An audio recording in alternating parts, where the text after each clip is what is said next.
Good morning, all the students. Let's wait for others to join. Then we'll start with the class. Good morning, Jyoti. So we'll be starting off with a new unit that is plant physiology. Very important and a very interesting unit. Very elaborate unit as well. So we'll be discussing this particular unit now.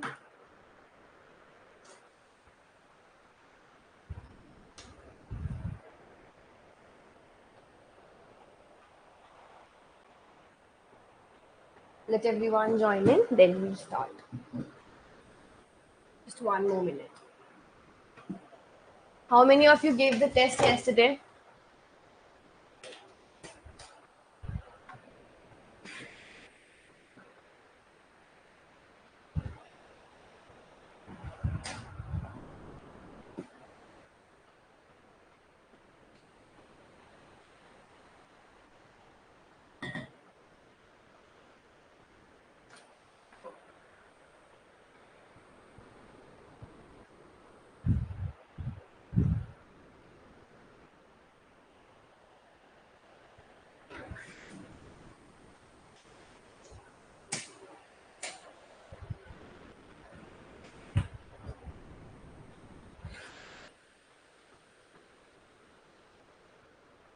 Okay, let's begin with the class now.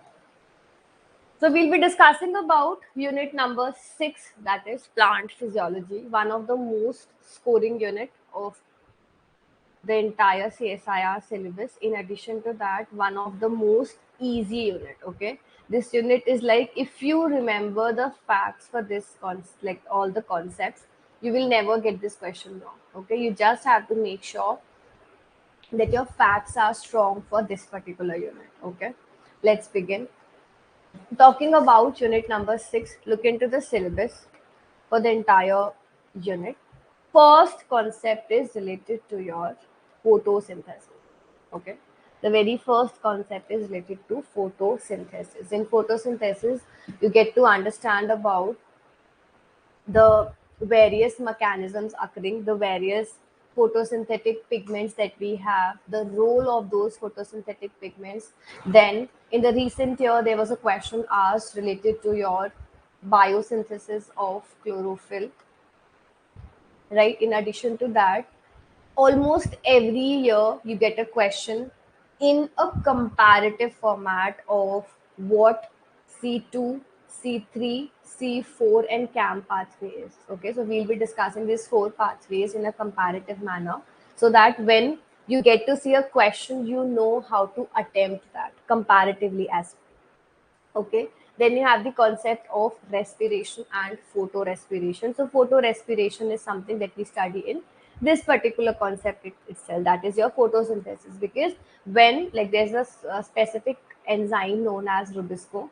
So this rubisco have equal affinity for oxygen and carbon dioxide. Okay, so depending upon at what particular like what is the concentration around, if there's higher concentration of oxygenase, it will start C2 cycle. If there's higher concentration of carbon dioxide, it will start C3 cycle. So we'll be discussing all of that. Okay, and when the C2 cycle gets operated, what do you have? You have the photorespiration occurring. Okay, the C2 cycle, when the O2 concentration is higher and rubisco works as an oxygenase, you see higher concentration of, you see the photorespiration occurring, right? We'll be discussing in depth.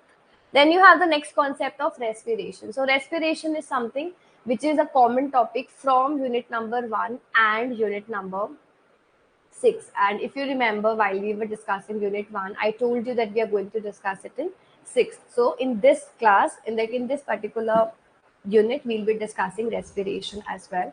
Then you have a concept of nitrogen metabolism, very important concept.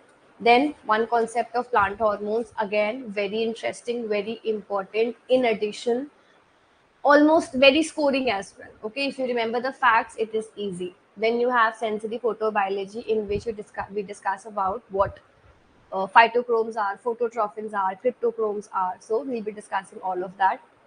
Last year also there was a question asked related to the PR and the PFR action. Then you have The next concept where you have the transportation of the solute and the photoassimilates allocation. Okay, we'll be discussing in detail about apoplast pathway, symplastic pathway, etc., etc. Then you have secondary metabolites in which you have biosynthesis of terpenes, phenols,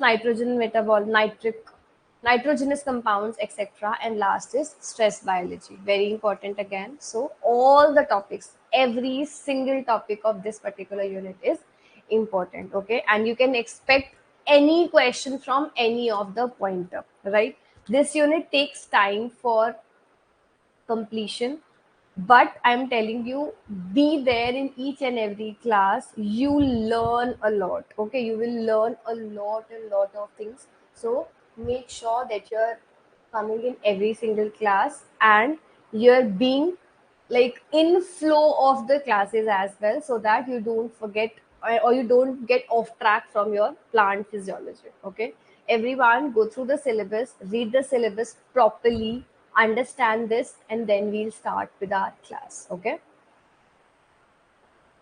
just 1 minute, go through this, then we'll begin with the very first concept where you have very small topic of what diffusion is, what water potential is, and what osmosis is. Okay, so we'll quickly understand that and then we'll start with photosynthesis. Just 1 minute, go through this.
Done, everyone? Let's.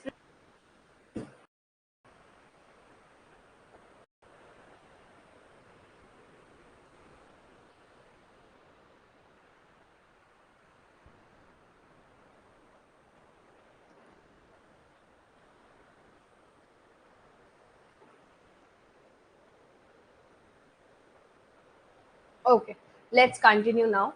Now, just one small gist in your full course, we are left with unit number 13, 7, and 9, right? Seventh unit is starting tomorrow with Pooja ma'am. In crash course, we are left with 13, 7, 9, and 6. Seventh unit starting tomorrow. Sixth unit, I have already started. 13th unit will be taken by your Kushi ma'am, okay, next week. So both the batches are going in the like complete same pace. Okay, so today I'm starting like for the 2 days full course. For just 1 day full course students can revise plant physiology over here, and then from tomorrow animal physiology will start. In addition, every day one class for plant physiology as well. Okay, so just once just remember about this particular thing. Let's begin with the class now, right? Talking about the entire unit, first we'll be understanding about the basics of this entire unit, that is related to your what is osmosis, what is diffusion, and what is water potential. Okay, three things are there: osmosis, water potential, and your diffusion. Let's understand about the same. Before going into the depth of the topic, try to write down what do you mean by diffusion and osmosis. These are two very simple terminologies. Quickly write down in the chat section what is osmosis, what is diffusion. Everyone, write down about diffusion first. And before even that, there's something called as solute. Like students have confusion in this as well, and there's something called as solvent. So what is a solute, what is a solvent? Just understand this. Let's say this is a beaker, and in this beaker, you're adding, this is your water, and you're adding sugar in it. Okay, so your water is your solvent, okay, and your sugar is your solute. Okay, any confusion in this? Very simple thing. Water is the solvent, and whatever mixed, like whatever we are adding in there, that is the solute. So water is the solvent and sugar is the solute. If I'm adding salt, so salt will be the solute, right? Yeah, write down about the diffusion, everyone. Movement of solute from higher concentration to lower concentration. Okay. Movement of the gaseous molecule from higher concentration to lower concentration. In diffusion,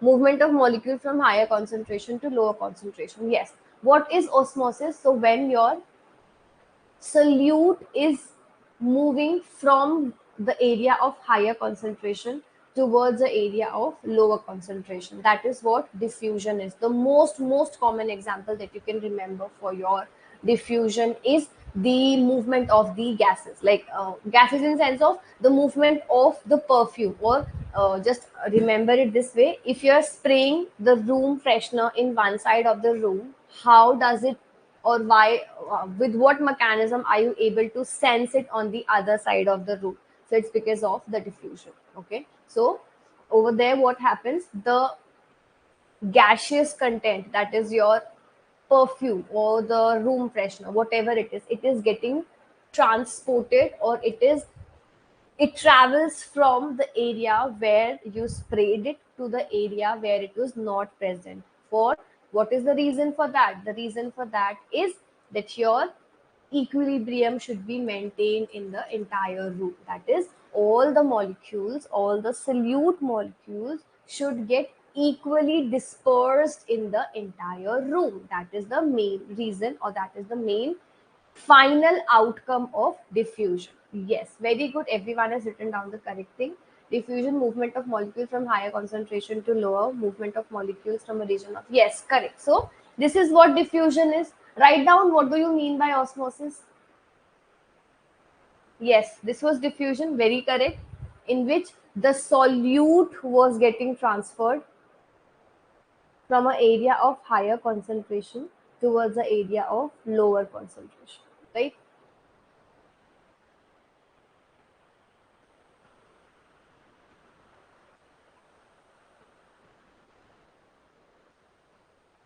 Manish, from which area to which area?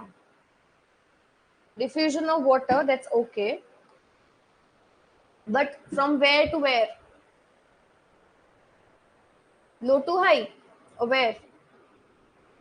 Very good, Anjali. Diffusion can, like, it can be of two types: facilitated, passive, but we're not going into that depth. That's not required here, okay?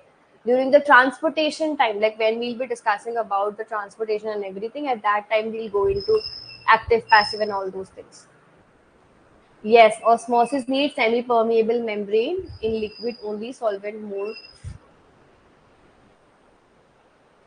Very good, Manish.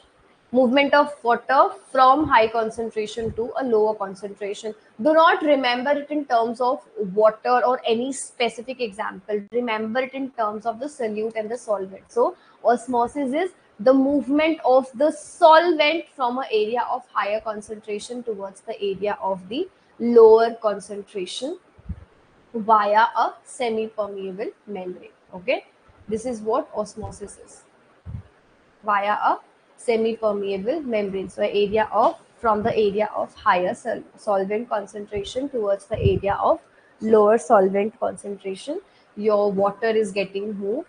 That is what osmosis is. And the main difference between the diffusion and the osmosis is, like, for there are various other differences as well. Diffusion is without the semi-permeable membrane, and osmosis requires a semi-permeable membrane, right? Remember about this. I hope it's clear. Very simple, just giving you a base difference between the two, right? So what is diffusion? Diffusion is passive movement of the molecules. What do you mean by passive movement? So there are two types of movements. So when you look into the movement, there are two major type of movements. First one is active and the second one is passive, right? Active is which requires ATP, passive which do not require ATP, and it is occurring along the concentration gradient. Along the concentration gradient means from an area of higher energy towards an area of like a gradient means from a higher concentration towards lower concentration. Yes, very good. Passive means that there is no need of energy. So in case of active, you require energy. In case of passive, you do not require energy. It is just moving along the concentration gradient, right? Just to move or just to give the entire region a specified equilibrium. So diffusion is what? It is the passive movement of the particles down the concentration gradient. It occurs in the gases, liquids, and solids. Does not require any input of energy. Okay, movements. The molecules will be moving very, very randomly, and they spread evenly to achieve the final equilibrium state. The rate of diffusion is influenced by a number of factors. Remember that there is temperature. What temperature is the complete mechanism operating? That is one of the key factor. Then you have the concentration gradient. Then you have the next thing, that is your molecular size. All these things impact your diffusion. Diffusion plays a very vital role in various biological processes. For example, gases exchange in the lungs, movement of the molecules and across the biological or across the cell membranes, and distribution of the nutrients and the waste products, etc., etc. Right? Remember about this. Then you have osmosis. So what is it? It's a type of diffusion itself in which the entire work is occurring with the help of or across a semi-permeable, selectively permeable membrane, right? Selectively permeable membrane means what? It means a membrane that is not allowing all the molecules, just a very, very selected molecules are there. Okay, but see, selectively membrane will be allowing the passage of water molecule, but it restricts other solutes. Okay, so remember that as well, that selectively permeable membrane allows water, but for other molecules it will be working as a selective barrier. Okay, so in osmosis, the water molecule move from an area of lower concentration towards an area of higher concentration. Remember, water moves from an area of lower solute concentration towards an area of higher solute concentration. Same thing is written, but they have written it in terms of solute. If you write it down in terms of solvent, if solute concentration is more in an area, let's say I have a beaker and in this I am adding 1 gram of sugar and 100 ml of water. So over here, and on the other hand, I am having 20 grams of sugar in 100 grams of water, 100 ml of water. So this is the region where less solute is there and high water is there, right? On the other side, higher water and less higher solute and lower solvent is there. So depending upon how much solute and how much solvent is there, you have the differences in the solute and the solvent concentration. Okay, so osmosis can be said, like it can be defined either in a way that from an area of higher solvent concentration towards the area of lower solvent concentration, or from an area of lower solute concentration towards the area of higher solute concentration. Okay, remember about this. Now you have various differences. So first is the molecules involved. So we have a number of molecules involved in it. So diffusion can occur in any type. Osmosis specially refers to the movement of water. Then you have selectively permeable membrane. So in diffusion, it does not require it. In osmosis, you require a selectively permeable membrane for the same. Concentration gradient already discussed. Energy gradient. So diffusion is a passive process. Osmosis is also a passive process. So both of these are passive in nature. Then biological relevance. So selective permeability, where do you see in the biological membrane? Yes, which particular membrane in the cell is selectively permeable, and that is causing all the proper transportation and functionalities of a number of factors. Yes, write down in the chat section, everyone. What is the name of that membrane which is Selectively permeable in nature.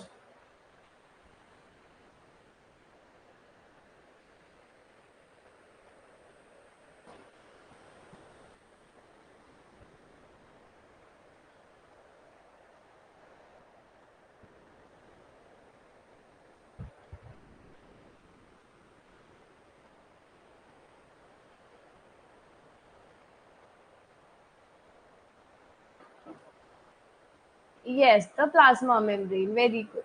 Right? So remember about this.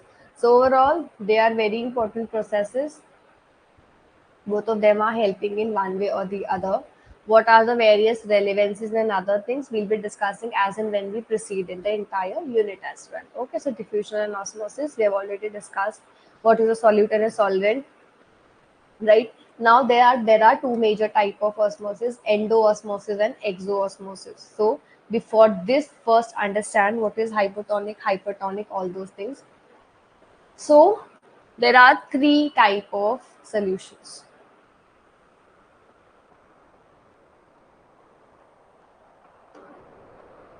First one is hypertonic,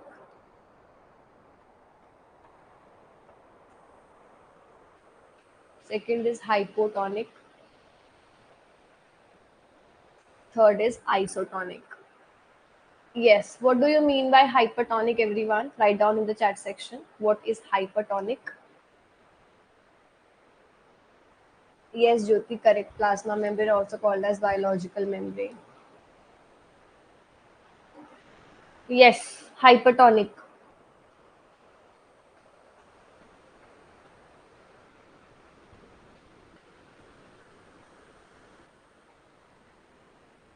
Try defining hypertonic, everyone.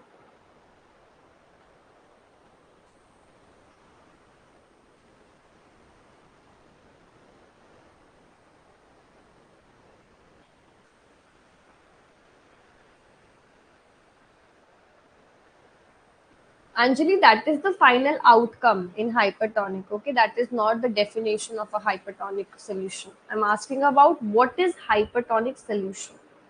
Understand this, everyone. Hypertonic means that when you keep us, let's say this is a cell, and I'm keeping this cell in an area, or how do we define it? The hypertonic solution is the one that has a higher solute concentration outside the cell than inside. That means inside the cell, you have higher water concentration and lower solute concentration. Okay, in cell, and outside the cell you have higher solute concentration and lesser water concentration. So as a result of hypertonic solution, or as a result of keeping the cell in the hypertonic solution, the water tends to move out of the cell. Okay, the water particle move out of the cell. Reason being, water travels from the area of higher concentration towards the area of lower concentration, right? So out inside the water, inside the cell, you have higher concentration of water being present in nature, water being present. So it will tend to move outside. So you have water moving outside.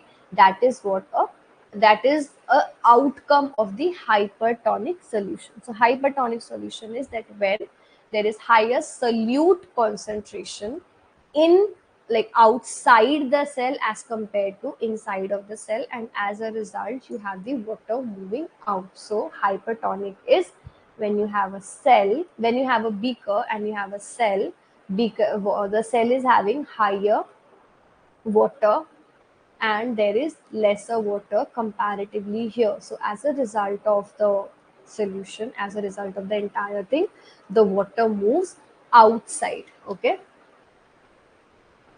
higher concentration of, like, there are two things, solute and the solvent. So do not get confused. Higher concentration of what? Specify that. Higher concentration of water is inside the cell and lower concentration of water is outside the cell. Lower concentration of solute is inside, and higher concentration of solute is outside. Okay, don't get confused. See, I have written down, don't get confused. See, Anjali and Swaram, check over here. I have clearly written it down. Don't get confused. Others will also get confused then. This is a cell. In this cell, there is higher water, lesser solute. Outside the cell, lesser water, higher solute. As a result of hypertonic, this is a hypertonic solution. So the water will be moving outside, and as a result of the same, there will be water. The shape of the cell will be shrinking. Okay, clear? Yes or no? Yes, Swaram and Anjali, clear? Just check. Don't get confused.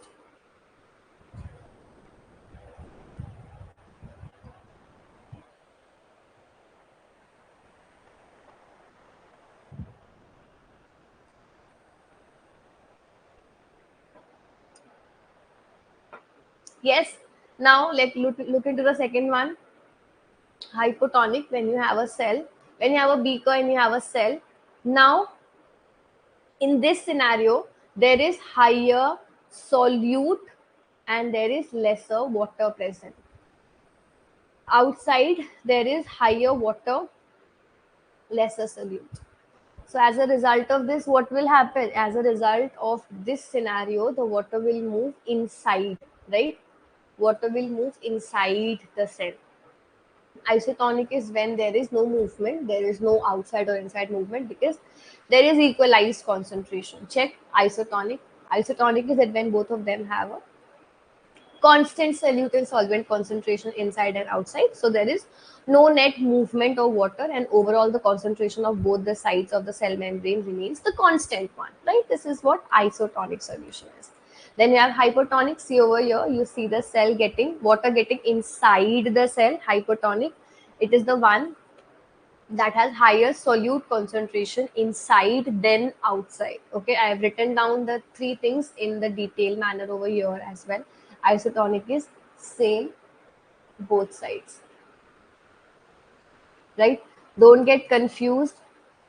Just remember this and you will never forget it. Okay, this is about the three type of solutions. Based upon this, you have two type of osmosis: endoosmosis and exoosmosis. Endoosmosis is that when the water is moving inside, like when a substance is placed in a hypotonic solution. Hypotonic, that is when the water will be coming inside, right? Becomes turgid. Then exoosmosis is when the water moves outside. Okay, so water moves outside in case of hypertonic solution. So in case of your endoosmosis, you see the cell getting turgid, and in case of your exoosmosis, the water, because the water moves inside, you see the cell becoming flaccid in nature. Okay, remember about water moving outside, so you see the cell becoming flaccid in nature. So hypertonic, when the water is moving out, over here the water cell becomes flaccid. In case of hypotonic, the cell become turgid in nature, or turgid in nature. Okay, remember about this particular thing, right? Very simple. Now you have the next concept of your. See over here, you can understand this way as well. Hypertonic, hypotonic, isotonic. Hypertonic, water out. Isotonic, remaining the same. Hypotonic, water inside. So this picturization will help you in the simplest manner. Go through this just 1 minute, then we'll proceed further.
Understood, everyone? Right? Let's proceed further. Potential is. Everyone, try writing down what do you mean by water potential? What is the meaning of the term water potential? Try writing it down, everyone.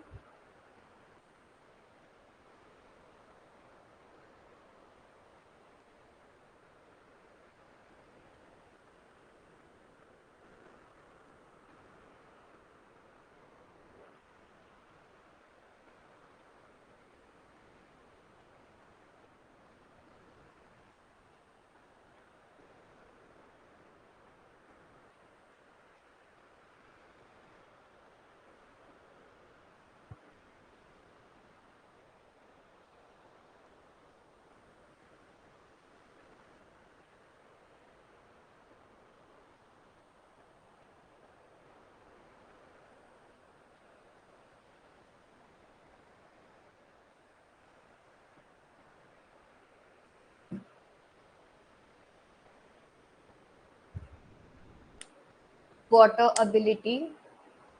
Try being a bit specific. You all are graduates, postgraduates. Try being a bit specific. Like, try to at least write down the definition according to your level. Ability of water to move from higher concentration to lower concentration. Okay. Potential energy of water in the system, the pure water when the temperature and pressure remains constant. Very good, very good. What else?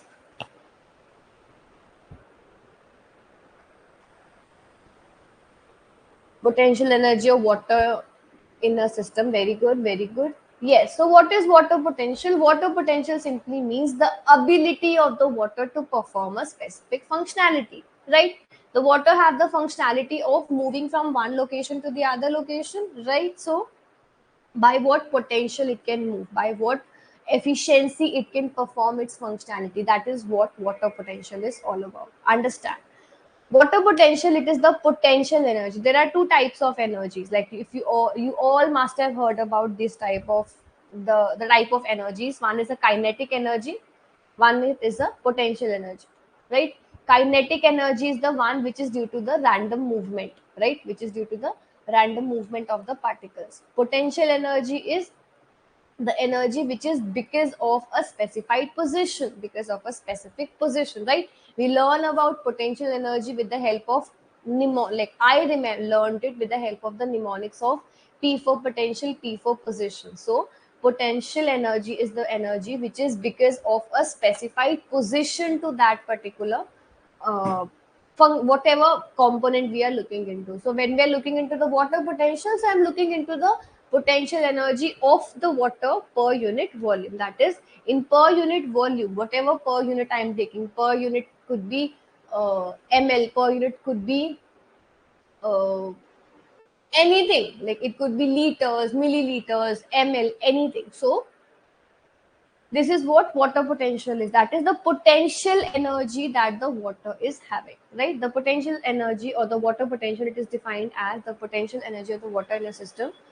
to a pure water when you have the temperature and the pressure keeping being constant in nature. Because for any component to perform the work, for any component to get a specific functionality performed, and if we want to measure that out, we need to keep in mind the constants. Okay, we need to keep the constants or whatever variable components could be there, we need to keep them constant so that we can understand or so that we can learn about the actual component that we are looking into, right? So over here, because we are looking into the water potential, so I consider that the temperature and the pressure are being constant. Okay, the ability of the water molecule to flow freely inside a given environment can also be measured as water potential. Okay, it is represented by psi. The unit is Pascal. This has been asked in the examination. This has been asked. Then this has also been asked. Always remember the maximum potential of any water can be zero or it will stay zero. Okay, or whatever the next value, or whenever we are adding solute or whenever we are adding any kind of component to it, our water potential is going to decrease. That is, Water potential can be zero or negative. It can never be positive in nature. Remember about this. Water potential can be zero or negative. Okay, for the pure water, it has the maximum potential of zero. Understand this. Why is it there? Just listen to it carefully.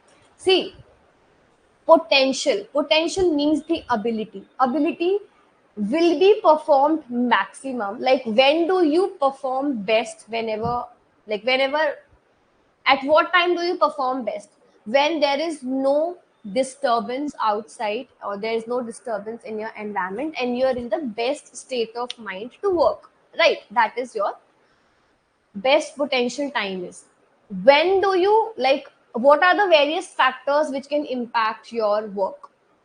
It could be social media, it could be your own personal life, it could be anything else. So compare the same thing over here. Water potential of the water, or at what maximum work can at what point can water perform its best work? When there is no solute in it, when there is no mixture in it, when there is no uh, impurities in it. So that's why for the pure water, this is a factual thing to understand, that it is zero. If I'm adding any kind of solute in the water, what will happen? There will be reduction in the potential. The water particles will not be able to perform to that level, because there is hindrance via the solutes. There's hindrance via the solute molecules in the beaker, right? Are you understanding this point? That whenever we add solutes to the beaker or to the water, the potential decreases. Okay, remember this. Did you understand this concept, everyone?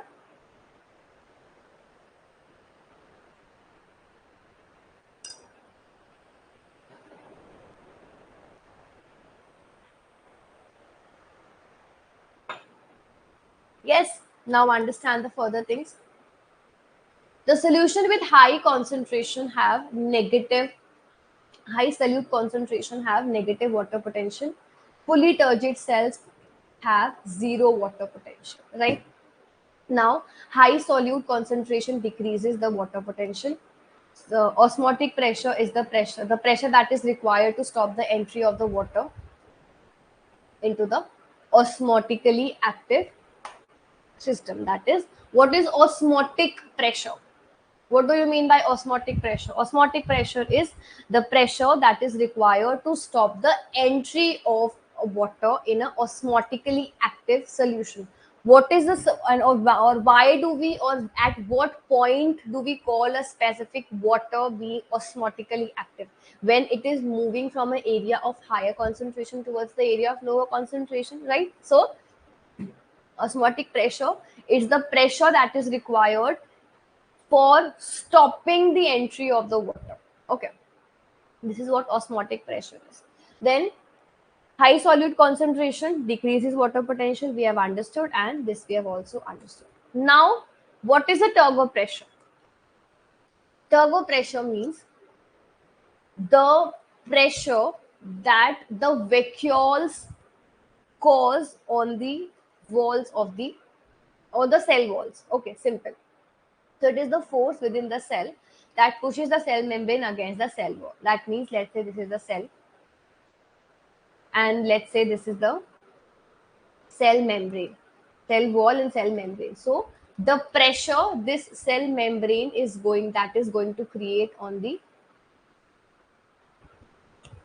cell wall, that is what turbo pressure is. Simple. So what is it? It is the hydrostatic pressure. Hydro related to water. So the pressure which is because of the water in the axis of ambient atmospheric pressure. What is atmospheric pressure? We'll understand. Weight, which can build up in the living wall. So it is generated through osmotically driven inflow.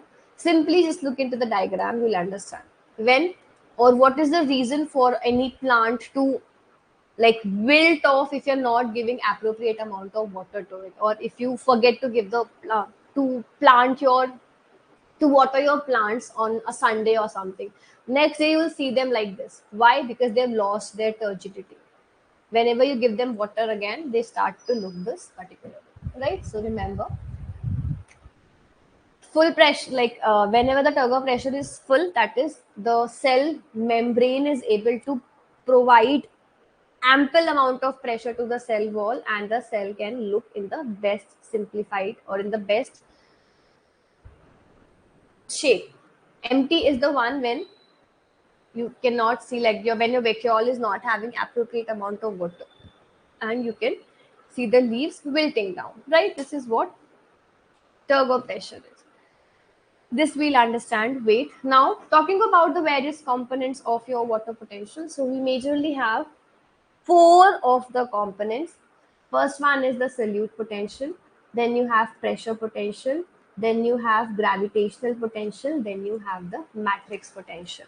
Gravitational potential and matrix potential are taken null, or they are taken, they are most of the time taken as zero. That's why we do not consider them in our final solution, in our final calculation, and that's why you look into the final formula of your water potential as solute potential and pressure potential. Okay, addition of these two will give you the final water potential. So psi W, this means water potential. Psi S, this means solute potential. And psi P, this means pressure potential. Remember about this. What is osmotic potential? Osmotic potential means that how much or by what factor the solute that are present in the water which we have added, like the solutes that we have added, by what factor are they going to reduce the actual water potential? So this is what osmotic potential is. Okay, so osmotic potential, also called as solute potential, what is it? It is the amount by which the presence of the solute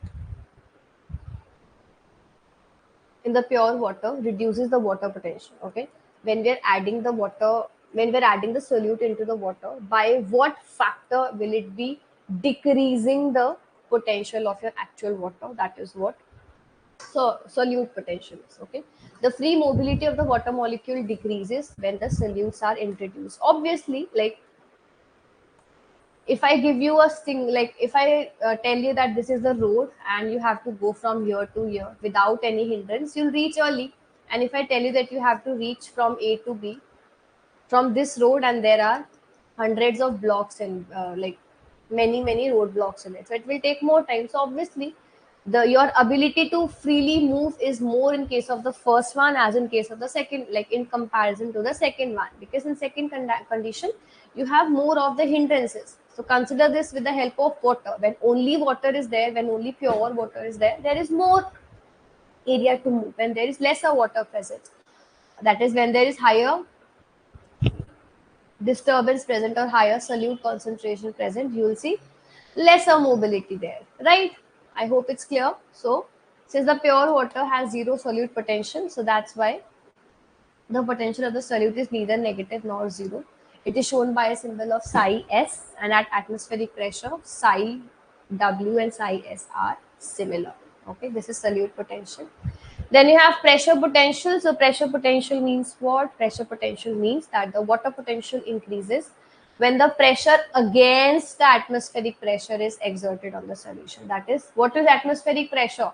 The pressure created by the atmosphere, right? So when the pressure which is more than the atmospheric pressure is exerted on the solution, at that time the water potential increases. Okay, the cell becomes turgid when its internal pressure increase, also which also increases the turgor pressure. Okay, so symbol is psi p. It is almost zero in the plasmolysed cell. What is a plasmolysed cell? We have just understood in the condition of your three type of solutions. Then you have, it can be harmful in the xylem vessels where water is drawn by a open system and creates a tension of roughly -2 MPa on the MPa on the surface of the plant leaf. Simple. Then you have gravitational potential. So the potential which is a result of the gravitational force of attraction, and it is some, like major of the time it is considered it's very small, so it is usually ignored. Then you have matrix potential. So eliminating your solute potential, eliminating the concentration of the solute, whatever extra debris, whatever extra other content is there, that is providing the matrix potential. So matrix potential is matrix potential refers to all the substances that are there on the surface. That is your particles, it could be cell walls, it could be protoplasm, etc., etc. So matrix potential results from the intermolecular interactions and the hydrogen bonding, that is bonding the water to the cytoplasm and the cell wall. So it is usually ignored because it has a very limited impact on the final potential of the water. So that's the reason why we consider it zero. Okay. But for dry seeds, you can consider a very significant water potential. That's why in case of your dry seeds, we take up the final water potential as solute, solvent, solute, pressure, and matrix. But when you look into the normal one, usual proper one, so the formula will stay solute and pressure only, where matrix and gravitational potential are not taken into consideration. Simple. Four things are there. You have to remember it because in the examination you can get a direct question in terms of your like statement wise question very easily. You can get one question from you. Go through this everyone, and if you find like just go through this formula and then I'll proceed further. Take your time, understand this.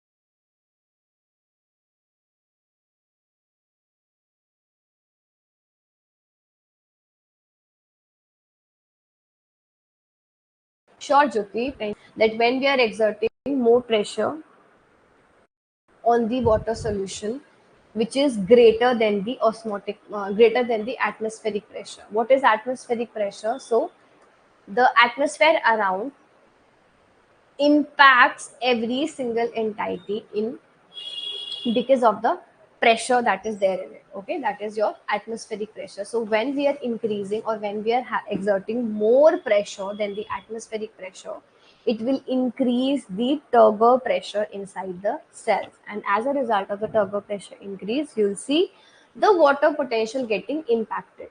When the water potential get impacted, that impact in the water potential is what is known as your final pressure potential. Okay, clear everyone? Clear to you now, Jyoti? Others also just quickly check, then we'll proceed. We'll start with our first topic, that is your photosynthesis. I'll give you a complete gist of photosynthesis so that in the evening we can discuss the various cycles.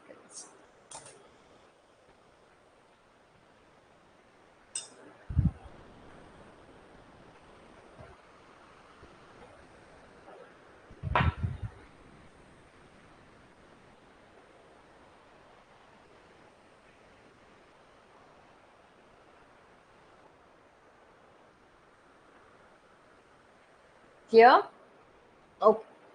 Let's proceed further now. Now we'll be starting with in the formula for water potential. Isha, you're asking about the formula. See, this formula is the main one, and because the gravitational and the matrix potential is not considered, that's why we are taking it, we will be like eliminating gravitational and matrix potential and then writing down the final formula as solute and pressure potential. Okay, yes, osmotic pressure is different, osmotic potential is different, Vagisha. It's different. Osmotic pressure. Pressure is a different word. Potential is a different word. Try to differentiate between the two according to your understanding first. After the class, read what is osmotic pressure and what is osmotic potential. Okay, and then even after that, if you find any difficulty, you can ask. Okay, I want you to just read it once. What is the major difference between the word pressure and the major difference between the word potential? Okay, let's proceed now. Now we'll be understanding about what photosynthesis is. Very interesting concept. I'm telling you, it's a very interesting concept. And this is something I love teaching because it's such a smooth topic where the information just flows. So understand this. What are the various things that you have to understand in this, and what is the interlink between the entire process? When you look into photosynthesis, it simply means what? It simply means the synthesis of food, synthesis of the organic content in the plants with the help of various components like water, like carbon dioxide, like chlorophyll, right? Sunlight, all these things. So, this is what photosynthesis is. Before understanding the main concept of photosynthesis, first thing that you have to learn is related to what do you mean by, or what are the various pigments related to the same. What are the various pigments related to the photosynthesis? Then you have the next concept of understanding about what do you mean by red drop effect, and what do you mean by immersion enhancement effect. Okay. Then you have in the pigments itself, you have a pigment known as chlorophyll. So because if you look into the previous years, almost like from last 2-3 years, CSIR is focusing upon the biosynthesis of the chlorophyll. So we'll be discussing that in detail related to the biosynthesis of chlorophyll. Then you have the next concept of the actual mechanism. When you look into the mechanism of photosynthesis, there are two major reactions occurring. One is your light reaction, and the other one is your dark reaction. Light reaction is the one in which the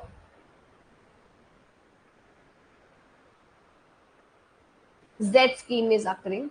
That is, your electrons move to a higher energy state, and then they are helping in the formation of ATP, and they are helping in the formation of NADPH. Okay, this is because of, or the electron supply, or making for keeping the continuous supply of the electrons in this Z scheme. There's a specific phenomena known as splitting of water.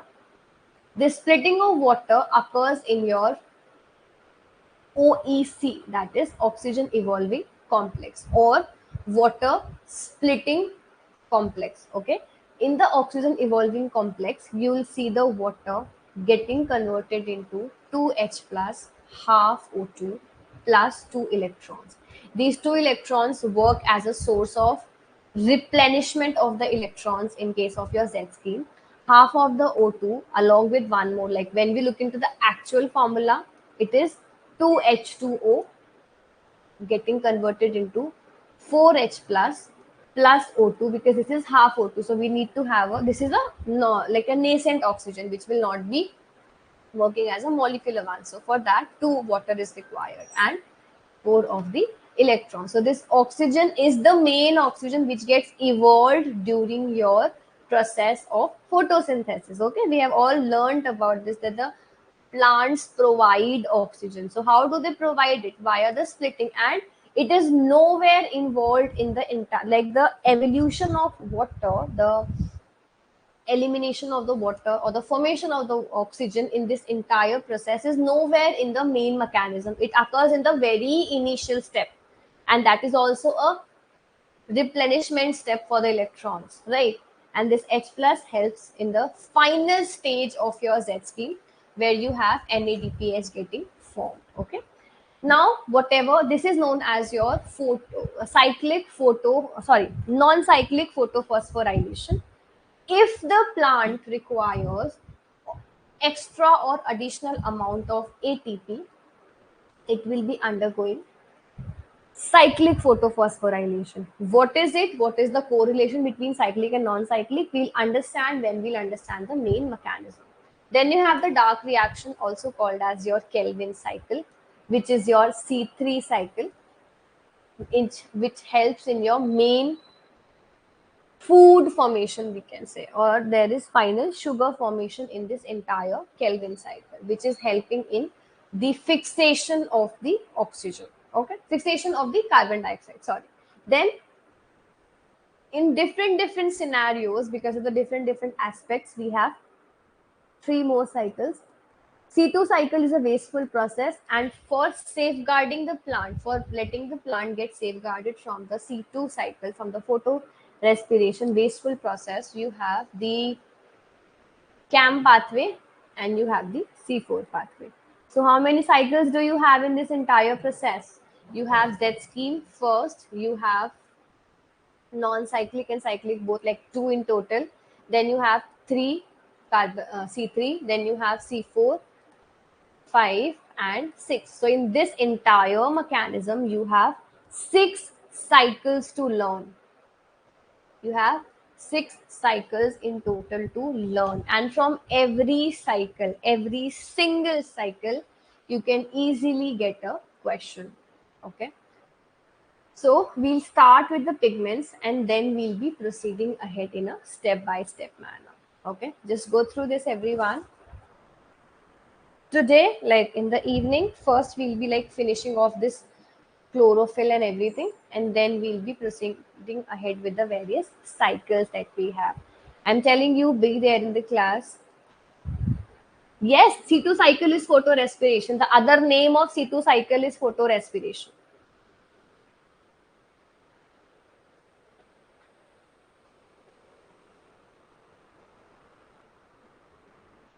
You have light reaction, you have dark reaction. Light reaction, you have Z scale and the cyclic photophosphorylation.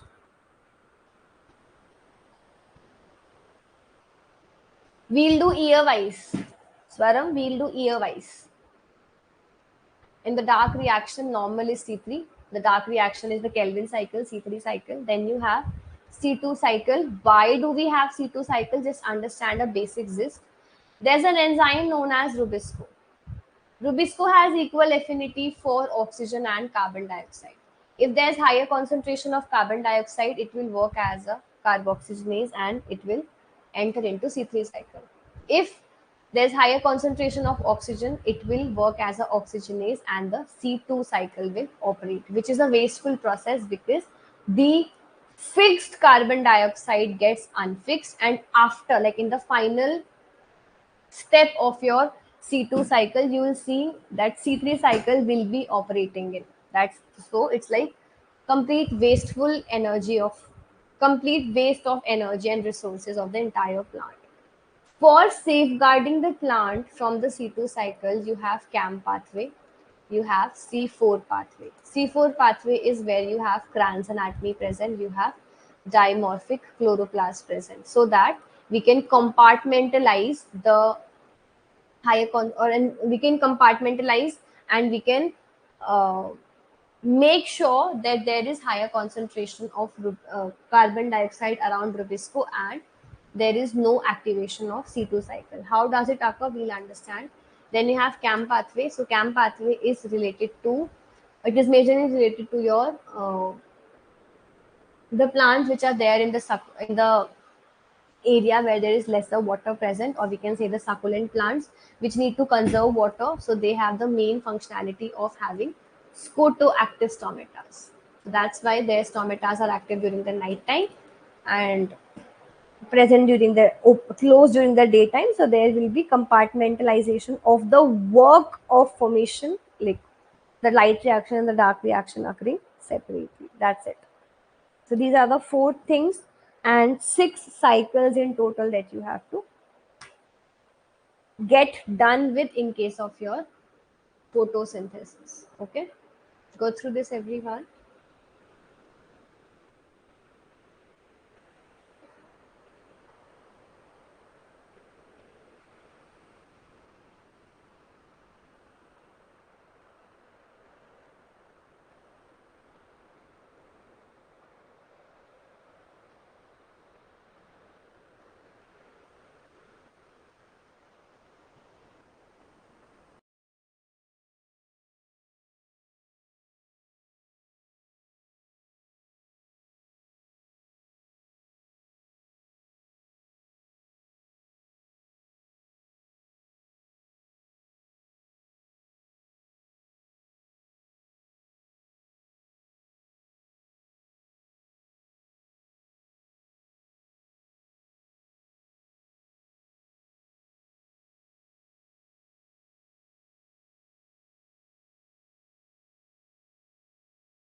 Done, everyone, right? Photosynthesis, we know that it's the process in which the photosynthetic organisms are actually using light energy to make the organic compounds.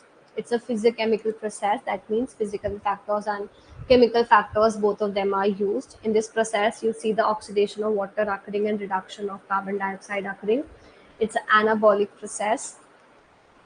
Anabolic process is that it is a synthetic process. You have the final joining of the small molecules together to form a larger one, and it's an overall reductive and endergonic process. Requirements: water, sunlight, carbon dioxide, and chlorophyll.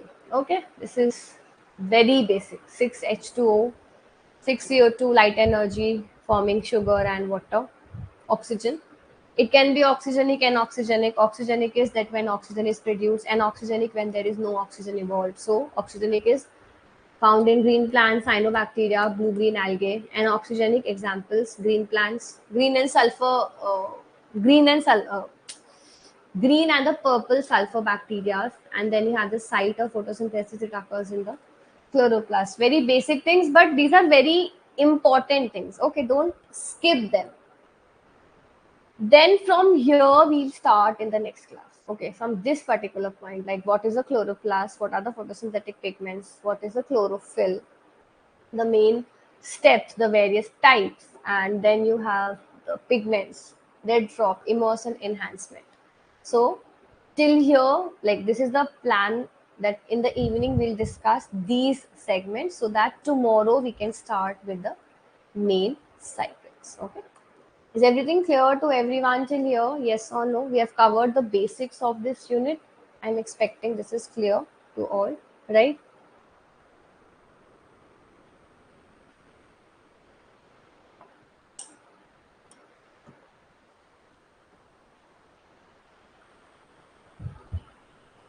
Okay. So make sure that from tomorrow timings will remain same itself, 8:30 and 6 p.m. Your Pooja ma'am will take your animal physiology, right? Be there in the class. I'm telling you, please be there in the class, and those classes will be on Google Meet. Okay, because she's a new educator, so we are she'll be conducting classes on Google Meet, and after Google Meet you'll be getting all the classes on the app also. Okay, don't worry about that. All the recordings will be available, but the live class will be on Google Meet. You'll get the link for the class every day before the, like every, like if it's 8:30, so you'll get the class link by 8:20 at max. Okay, if the timing is 6 p.m., so you'll get it by 5:50 at max. Okay, so please make sure that you're coming in the Google Meet every day. She has worked very hard for preparing the entire presentation. Please make sure that you're there, and all the classes will be available to you on app also. After half an hour or something, I'll be uploading, because it will take time to process. Then after that, I'll be uploading it on the this particular thing as well, on our application also. In addition to that, just let me know for plant physiology what time is suitable for you all. Do not write down the mid afternoon timings, because majority of the time I'm not at home. So what time is suitable for you for plant physiology, because every day I'll be taking one class, because I have to cover up this as well, and then we are starting off with PYQ also. So one class will be there for plant physiology daily, 1.5 hour, like a long session. Yes, quickly.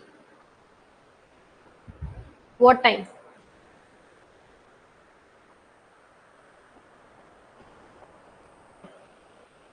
4:30. Okay, morning time. But 11 a.m. But you people will get tired after this. It's a 1.5 hour session. 8:30 to 10. It's a 1.5 hour session. Mansi, morning 10 not possible now. See over here, it's 8:30. 8:30 to 10. Ma'am will be taking your class. You are not free at that time. You people are not free at that time. 10:30, you people won't be able to come in the class. I'm telling you. 11. Okay, I can think of 11. but 1 or 2 days we'll have to adjust, because on 14th I have a meeting. Like on 14th I have a meeting, on 19th I have a meeting, and on 21st I have a meeting. So for these 3 days then you'll have to adjust. These 3 days, like I'm telling you before itself, it's already scheduled. For these 3 days I have meeting. 11 is fine.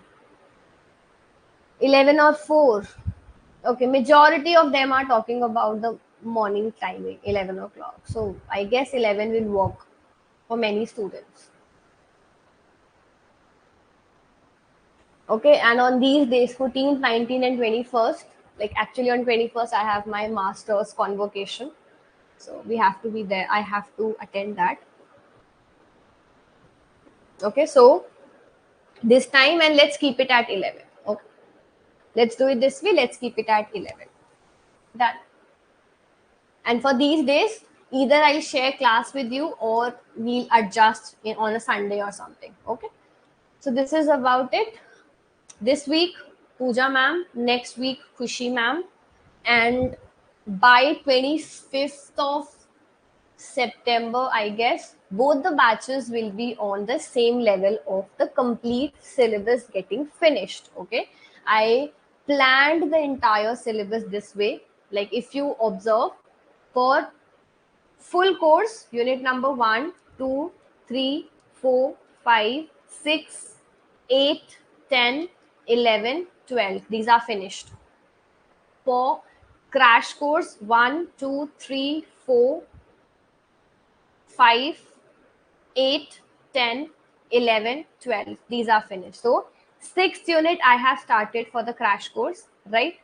7th unit starting tomorrow for both. 13th unit starting next week for both, and then unit number 9 left. So that is something which we'll cover up in 2 or 3 classes. Okay, so the expected date of syllabus completion is 25th, 1 or 2 plus minus days. Okay, maximum. So you will be having ample amount of revision time. Utilize the time in the best manner, and I'm telling you, you people are in a very, very good state, because you got the syllabus done right on time. You have time for revision, 2 months, complete 2 months for revision, and PYQs are also starting in. So you people are in a very, very good state. Study very nicely, and I'm telling you, you'll qualify. Okay, it's, do not take this exam as, if I call it in Hindi, what, like they have made it a hawa, that I don't know what this exam is. It's a easy exam if you go in a systematic manner, if you go in a very proper manner. So don't overburden yourself, don't over pressurize yourself, but utilize what you have. Make sure you're studying hard. Okay, and I'm expecting those of you who have registered for the CBT portal, like I have 29 or something already. Only 9 of the portal, what do I say?